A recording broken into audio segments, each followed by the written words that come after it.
ہم نے ماضی میں دیکھا ہے کہ بہت سارے چٹی سنگھ پورہ کا واقعہ ہو، ٹیرر بوٹ کا ڈرامہ ہو، اڑی کا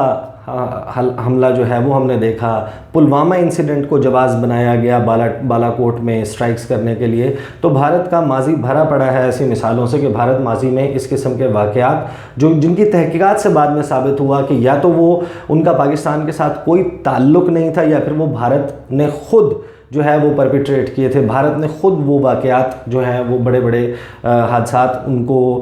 سٹیج کیا تھا، اور پھر ان کی بنیاد پر پاکستان کو نہ صرف یہ کہ دنیا بھر میں بدنام کرنے کی کوشش کی گئی، بلکہ ساتھ ہی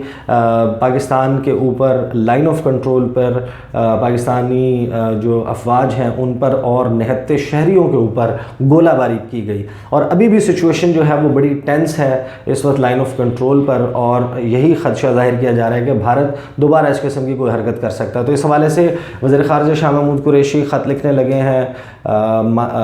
جو سیکرٹری جنرل جو پریزیڈنٹ ہیں یونائٹڈ نیشن سیکورٹی کاؤنسل کے، اور ان کو وہ نہ صرف اس کے حوالے سے آگاہ کریں گے بلکہ ساتھ ہی بلوچستان میں بھارت کی جو مداخلت ہے اس کے اوپر بات کریں گے۔ اس کے بعد ہم بات کر لیتے ہیں کہ گزشتہ دہائی کا جو سب سے بڑا سمندری طوفان ہے ایمفان، وہ جس کو سپر سائیکلون کیٹیگری 5 کا سپر سائیکلون کہا جا رہا ہے، یہ آج بھارت سے ٹکرائے گا، اور یہ کہا جا رہا ہے کہ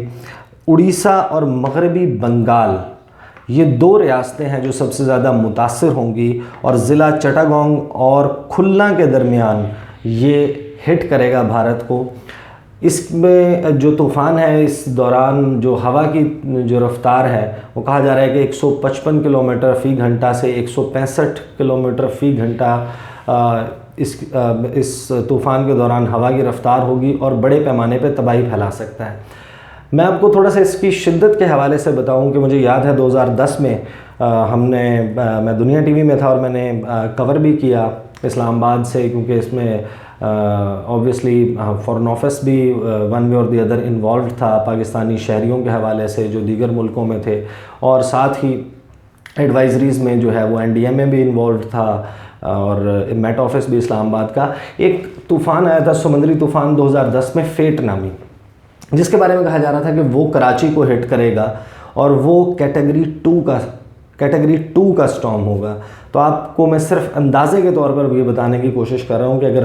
کیٹیگری 2 کا طوفان جو پاکستان کی، جس کے بارے میں یہ بھی کہا جاتا ہے کہ کراچی پہنچتے پہنچتے اس طوفان کی شدت ختم ہو گئی تھی، کم ہو گئی تھی، ڈپریشن والے فیز میں وہ آ گیا تھا، اس کی جو شدت تھی وہ برقرار نہیں رہی تھی، لیکن جس وقت یہ پاکستان کے قریب پہنچا تو اس نے ایک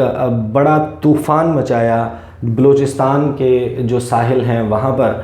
گوادر میں کہا جاتا ہے کہ 370 ملی میٹر بارش جو ہے وہ اس روز ریکارڈ کی گئی تھی۔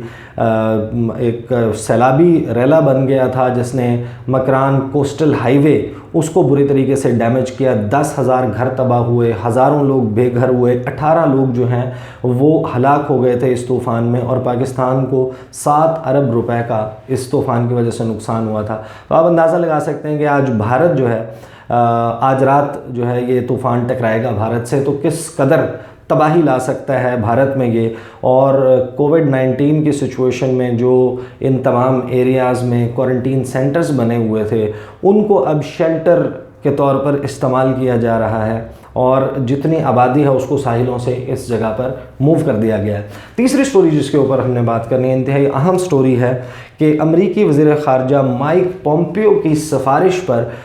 امریکی صدر ڈونلڈ ٹرمپ نے محکمہ خارجہ کے جو انسپیکٹر جنرل ہیں ان کو برطرف کر دیا، ان کو